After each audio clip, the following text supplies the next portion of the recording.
Hello dear students. आज हम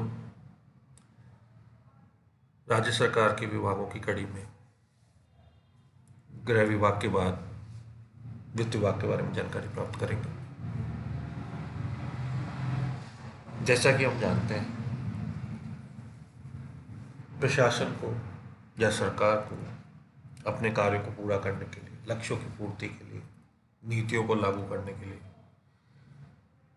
कार्यक्रमों योजनाओं को संचालित करने के लिए वित्त की आवश्यकता होती है, धन की जरूरत होती है।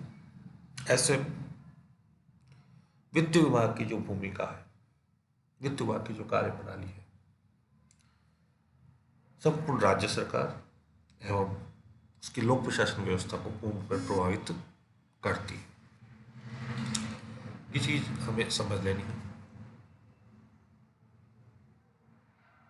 तो हमें स्पष्ट हो जाना चाहिए कि संपूर्ण राज्य प्रशासन में वित्त विभाग का सर्वाधिक महत्वपूर्ण स्थान है। राज्य प्रशासन की कुशलता इस विभाग की कुशलता पर निर्भर करती है। प्रशासन और वित्त, जिससे शरीर और उसकी छाया, उसकी भांति जुड़े हुए हैं। सभी प्रशासनिक कार्यों में धन खर्च होता है। इस प्रकार प्रशासकीय व्यवस्थाओं रूपी इंजन के लिए जो वित्त है, ईंधन का काम करता है, फ्यूल का काम करता है। पहले का परिचालन दूसरे के बिना असंभव है। यानी प्रशासन को अगर अपना कार्य करना है, अपने लक्ष्यों की प्राप्ति करनी है, तो वित्तीय रूप ईंधन की आवश्यकता उसे होती है। वित्त विभाग का प्रमुख दायित्व है कि वह वित्तीय प्रशासन में दक्षता का और मितव्ययता का, जो कि प्रशासन के दो प्रमुख उद्देश्य हैं, शुरू से माने गए हैं, उनका समुचित ध्यान रखें। कुशल वित्तीय प्रशासन के लिए वित्त विभाग को राज्य सरकार के अन्य सभी विभाग से जोड़ा गया है। समन्वय स्थापित करने में मदद करता है एक तरह से वित्त विभाग। वित्तीय प्रशासन में समन्वय स्थापित करने के उद्देश्य से सभी प्रशासनिक विभागों पर इस विभाग द्वारा नियंत्रण रखा जाता है।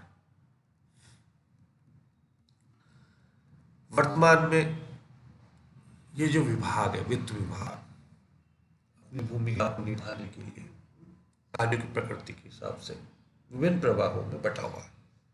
जैसे कि लेखा परीक्षा और निरीक्षण प्रभाग, बजट और तरीके और साधन प्रभाग, व्यय विभाग, सार्वजनिक निवेश प्रभाग, पेंशन और बीमा विभाग, वित्त आयोग और अर्थशास्त्र से संबंधित मामलों का प्रभाग, प्रोक्यूरमेंट एंड GF&AR डिवीजन,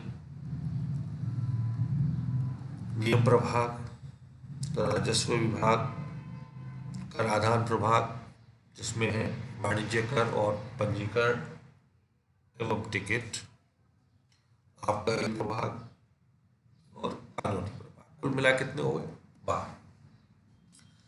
अब हम वित्त विभाग के संगठन के बारे में जानकारी प्राप्त करेंगे। राजस्थान के वित्त विभाग का जो राजनीतिक प्रमुख है, वित्त मंत्री कहलाता है, जो कि कैबिनेट स्तर का एक वरिष्ठ, अनुभवी, दूरदर्शी और आर्थिक मामलों का जानकार होता है। वर्तमान समय में यह पद मुख्यमंत्री जी द्वारा स्वयं निर्वहन किया जा रहा है, स्वयं इस भूमिका को निभा रहे हैं। और पिछले कुछ समय से देखा भी जा रहा है कि मुख्यमंत्री राजस्थान सरकार स्वयं अपने पास वित्त विभाग का दायित्व रखते हैं।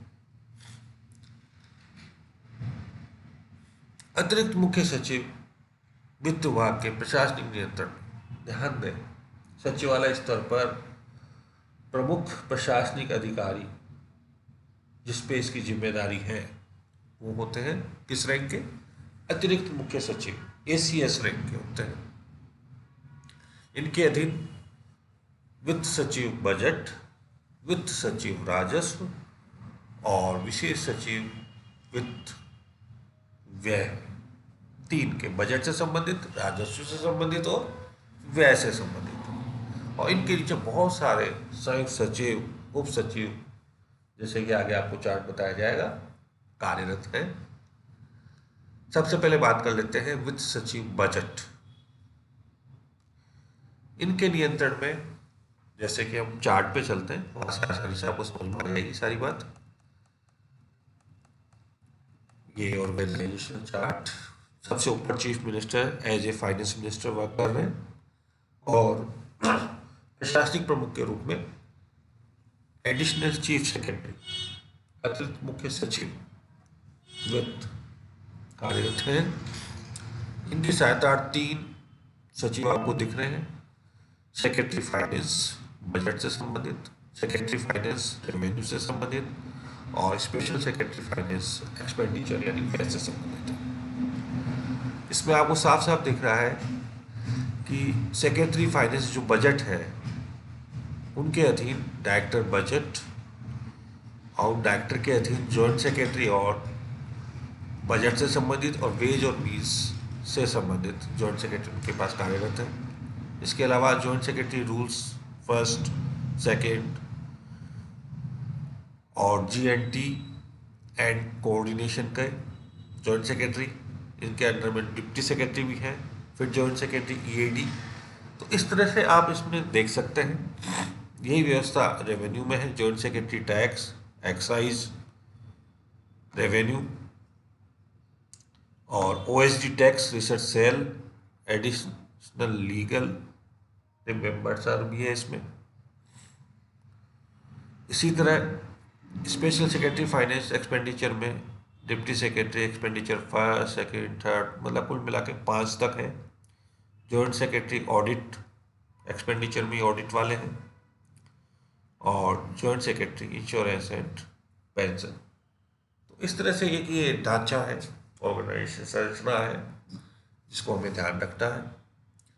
अगर ये चार्ट हमें ध्यान होता है, अगर हमें याद है, तो हम आसानी से इसको वर्णित करके अपना उत्तर बहुत अच्छा बना सकते हैं। अब वित्त विभाग के संलग्न संगठन, कौन से ऐसे संगठन हैं जो वित्त विभाग से जुड़े हुए हैं, जो उसके अधीन कार्यरत हैं? नंबर 1, कोषालय एवं लेखा निदेशालय, स्थानीय कोष अंकेक्षण, पेंशन और पेंशनर कल्याण निदेशालय, निरीक्षण निदेशालय, अल्प बचत विभाग और वाणिज्य कर विभाग। ये वो हैं जो वित्त विभाग के अधीन अपना कार्य स्वतंत्र रूप से करते हैं।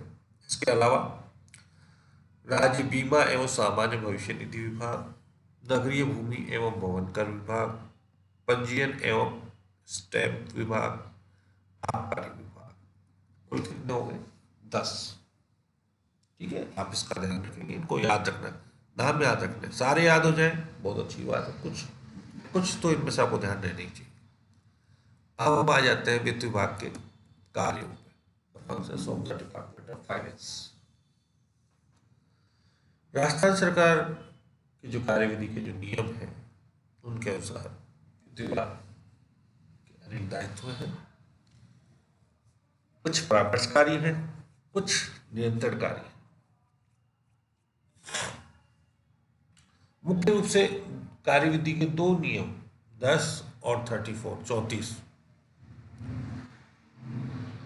जो वित्त विभाग को बहुत ही सुदृढ़ स्थिति में पहुंचा देते हैं। कार्यविधि नियम 10 और 34 के तहत वो कोई भी कागजात अपने पास मंगा सकता है, और जो कागज मंगाए जाए उन पर वो टिप्पणी के लिए संबंधित मंत्री से अनुरोध भी कर सकता है, और उसके बाद उसे मंत्रिपरिषद के सामने भी प्रस्तुत करवा सकता है। यह ध्यान रखने वाली बात है कि ऐसे समस्त प्रस्ताव जो राज्य की वित्तीय व्यवस्था को प्रभावित करते हैं, उनसे संबंधित आदेश प्रसारित करने से पहले संबंधित प्रशासनिक विभाग को वित्त विभाग से परामर्श लेना होता है। जब भी कोई नया कार्य नया पद, नई योजना शुरू की जाती है, उसके बारे में वित्त विभाग से स्वीकृति लेनी आवश्यक होती है। देखिए कैसे किसी भी पद का सृजन करने, निर्माण करने या किसी भी सेवा को समाप्त करने, किसी भी वेतन में परिवर्तन करने का कोई प्रस्ताव हो तो आपको वित्त विभाग से परामर्श जरूर करना होगा। किसी पद या पदों की किसी वर्ग या राज्य सरकार के किसी कर्मचारी के लिए कोई भत्ता या विशिष्ट वेतन स्वीकार करने का कोई प्रस्ताव है तो ध्यान से समझते जाएं। पद के लिए भी, पद समाप्त करने के लिए भी, वेतन में परिवर्तन करने के लिए भी, भत्ते की बात आ जाए वहां भी, कोई विशिष्ट वेतन की बात आ जाए वहां भी, या फिर ऐसा कोई खर्चा या ऐसा कोई राजस्व जिसको छोड़ना है, खर्चा ऐसा जो करना है, राजस्व जिसको छोड़ना है, राज्य की जो आय हो रही है उसको छोड़ने की बात आ रही हो गई, या कोई खर्चा जहाँ करना है उसके बारे में भी वित्त आयोग से परामर्श वित्त विभाग से परामर्श करना आवश्यक है। अब जो हम ऊपर पढ़ के आए अभी कि कार्य विधि नियम 10 विशेष भूमिका अदा करता है वित्त विभाग की स्थिति को सुदृढ़ करने में, क्या है? देखिए क्या है। राज्य सरकार का कोई भी विभाग ऐसे आदेशों को छोड़कर जो वित्त विभाग द्वारा दिए गए किसी सामान्य या विशिष्ट प्रत्यायोजन के अनुसरण में दिए गए हैं, ऐसे आदेश प्रसारित नहीं करे। एक तरह की नियंत्रण की भूमिका, नियंत्रणकारी भूमिका परिलक्षित हो रही है यहाँ पे, जिसमें तुरंत या जिसका प्रभाव राज्य की वित्त व्यवस्था पर पड़ता हो, जैसे कि भूमि दिए जाना, राजस्व का हस्तांतरण करना, रियायत देना, अनुदान करना,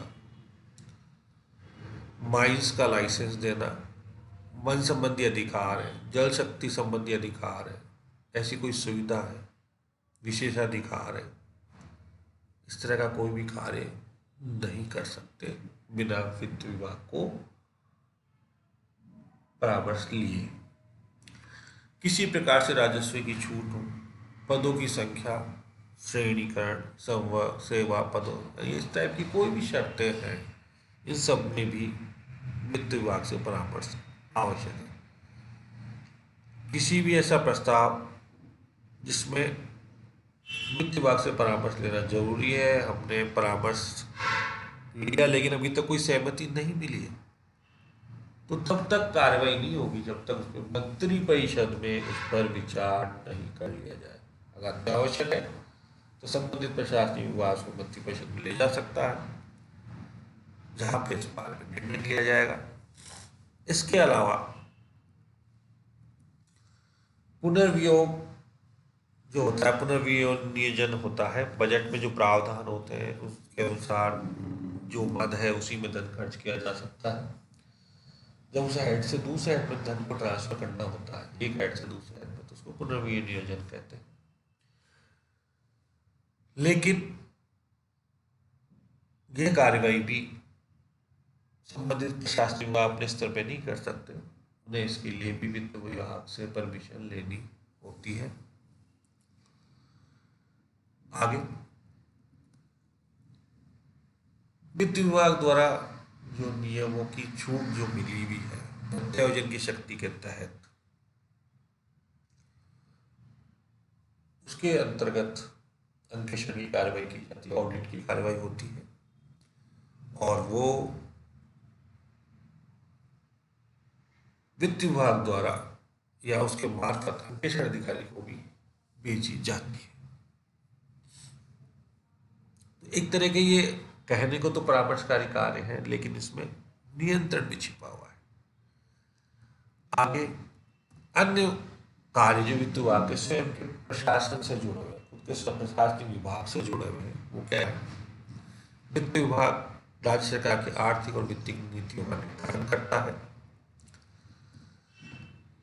वित्त विभाग राज्य सरकार के बजट संबंधी कार्यों के लिए उत्तरदायी है, यानी राज्य सरकार के सभी विभागों से सहयोग प्राप्त करके प्रतिवर्ष आय व्यय के अनुसार बजट तैयार करवाता है और उन्हें विधानसभा से स्वीकृत करवाकर क्रियान्वित भी करवाता है। तो जो बजट निर्माण का जो कार्य है वो अगस्त के माह से शुरू हो जाता है और मार्च के महीने में, संभवतया मार्च के महीने में मुख्यमंत्री या वित्त मंत्री, अगर वित्त मंत्री है तो वित्त मंत्री, नहीं तो मुख्यमंत्री स्वयं वित्त मंत्री के रूप में अगर है, बजट प्रस्तुत करते हैं और अप्रैल तक वो पारित होके नई शुरुआत अगले वित्तीय वर्ष की हो जाती है, उसके साथ वो क्रियान्वित भी हो जाता है। बजट निर्माण का कार्य भी वित्त विभाग का ही है, जिसके लिए वह सभी विभागों से उनके अनुमान बनवाता है, आवश्यकता की जानकारी प्राप्त करता है, बजट में उनको सम्मिलित करता है, एक समेकित बजट बनाया जाता है, ट्रेजरी के मैनुअल तैयार करवाता है, राजस्व वसूली से संबंधित सभी मामलों से ये जुड़ा रहता है। इसके अलावा ऑडिट, सभी विभाग, समझने वाली बात है कि जो धन दिया गया है वो खर्च हुआ है, उस खर्च में ये देखना कि वो जिन उद्देश्यों के लिए दिया गया उन्हीं पे हुआ या नहीं हुआ, या सक्षम अधिकारी द्वारा किया गया है या नहीं किया गया, ये सब कार्य ऑडिट के अधीन आते हैं। तो ऑडिट करवाई जाती है, उसकी रिपोर्ट प्रस्तुत की जाती है, प्रमुख विभागों के रिजर्व स्टॉक की सीमा निर्धारित की जाती है, इस हद तक आप धन बिना अनुमति खर्च कर सकते हैं आवश्यकता पड़ने पर। ट्रेजरी निदेशक और राजस्थान लेखी जयपुर के दलों के द्वारा प्रस्तुत भौतिक सत्यापन प्रतिवेदनों के प्रबोधन का कार्य वित्त विभाग का ही है, जो कि मैंने बताया ऑडिट संबंधित बातें हैं। इसके अलावा बेकार पड़ा जो सामान है स्टोर में, सब में उनका खारिज करवाना है सब। भविष्य निधि को नियमित करने के लिए नियमों का निर्माण करवाया जाता है वित्त विभाग द्वारा। पेंशन के अदल बदल कम्यूट करवाने संबंधी नियम भी यही बनाता है। राज्य की कंपेशन प्रकोष्ठ के प्रशासन की जिम्मेदारी भी वित्त विभाग की है। राजस्थान सेवा नियमों जो RSR के जो नियम है, शक्तियों का प्रयोजन भी यही करता है, इससे संबंधित मामलों को भी देखता है। राज्य के कर्मचारियों के वेतन भत्तों की स्क्रीनिंग करना, उनका पुनर्निर्धारण करना, ये भी इसी विभाग का कार्य है। राज्य कर्मचारियों के राज्य बीमा के संबंधित जो कार्य है उनको भी संभालता है, देखता है। संचित निधि और आकस्मिक निधि, इसका प्रबंध भी यही करता है, देखता है। राजकोष में नियंत्रण भी रखता है ट्रेजरी। राज्य की विभिन्न वित्तीय समितियों की समीक्षा और अनुपालना के कार्य की जिम्मेदारी भी वित्त विभाग की है। इस प्रकार वित्त विभाग राज्य की वित्तीय व्यवस्था का प्रबंध और नियमन करता है। राज्य के सभी वित्तीय साधनों को प्रभावित करने वाले समस्त प्रस्तावों से ये संबंधित रहता है। यह राजकोष, बैंक और मालिकापाल से संबंधित विभिन्न बातों में समन्वय स्थापित करते हुए प्रशासन की देखरेख भी करता है। और इसके अलावा विभिन्न योजनाओं, विभिन्न कार्यक्रमों के लिए पैसे प्रदान करना, धन देना, यानी ऋण, अग्रिम राशि किनको, विद्युत कंपनी को, ये जिम्मेदारी भी वित्त विभाग की है। इस तरह आज हम वित्त विभाग के बारे में जानकारी प्राप्त करें। मोटी मोटी बातें आपको ध्यान रखनी है। प्रमुख विभाग है, वित्त की सारी जिम्मेदारी इसकी है, और किन किन प्रभागों में बट के कार्यरत है, कौन कौन से संलग्न विभाग इससे जुड़े हुए, संगठन इससे जुड़े हुए हैं, इन सब की हमें जानकारी रखनी है। कार्यविधि नियम 10 का उल्लेख हमें जरूर से करना है, प्रमुख बात है वो। तो इस तरह से बच्चों आज के लिए काफ़ी है। ओके।